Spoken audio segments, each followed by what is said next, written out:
ఆంధ్ర తెలంగాణలో తక్కువ ఫీజులతో high quality results ఇస్తున్న ఏకైక సంస్థ తిరుమల్ ఐఏఎస్ ఇన్స్టిట్యూట్. మార్కెట్లో బియ్యం కొనాలంటే కాస్త ఖర్చు ఎక్కువ పెట్టాల్సిందే. ఇప్పుడిప్పుడే కాస్త ధరలు తగ్గే అవకాశం ఉన్నా ఇప్పటి వరకు మాత్రం రైస్ ధరలు మండిపోయాయి.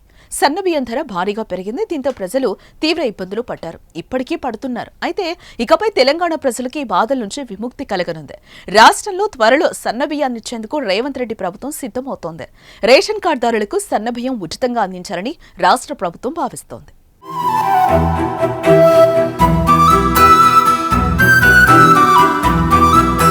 ప్రస్తుతం దారిద్ర్య రేఖకు దిగువన ఉన్న ప్రతి లబ్ధిదారుడికి 6 కిలోల బియ్యం పంపిణీ చేస్తున్నారు. అంటే ఒక కుటుంబంలో 5 మంది సభ్యులుంటే ఒక్కొక్కరికి 6 కిలోల చొప్పున 30 కిలోల బియ్యానికి వినియోగదారులు 30 రూపాయలు చెల్లిస్తారు. కానీ చాలా మంది బియ్యాన్ని తీసుకుంటున్నా తినేందుకు మాత్రం ఇష్టపడటం లేదు.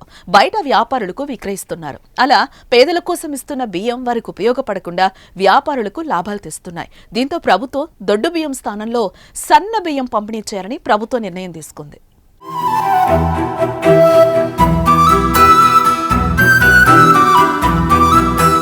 రాష్ట్రంలో సన్నధాన్యాన్ని రైతుల నుంచి కొనుగోలు చేసి తిరిగి నిరుపేదలకే పంపిణీ చేయాలన్న ఉద్దేశంతో ఈ కొత్త పథకాన్ని తీసుకొస్తున్నట్లుగా సమాచారం. దొడ్డు బియ్యం బదులుగా సన్నబియ్యం ఇస్తే 100% మంది తినటానికి వినియోగించుకుంటారని ప్రభుత్వం భావిస్తోంది. అది కూడా ఉచితంగా ఇస్తే పేదలకు ఉపయోగకరంగా ఉండడంతో పాటు సర్కారుకు మంచి పేరొస్తుందన్న ఆలోచన చేస్తోంది. శనివారం జరగనున్న రాష్ట్ర మంత్రివర్గ సమావేశం ముందుకు పేదలకు సన్నబియ్యం పంపిణీ అంశం చర్చకు రానున్నట్లుగా తెలుస్తోంది. ఫిబ్రవరి నుంచి పేదలకు సన్నబియ్యం పంపిణీ చేసే అవకాశం ఉంది.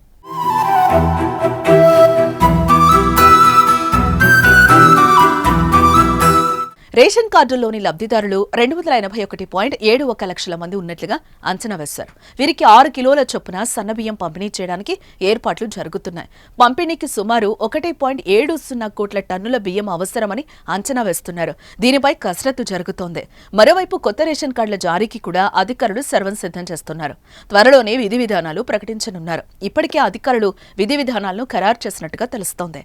అయితే సన్నబియ్యం పథకం కొత్త రేషన్ కార్డులు ఇచ్చాక ప్రవేశపెడతారా, ముందే ఇస్తారా అన్నది చూడాలి మరి.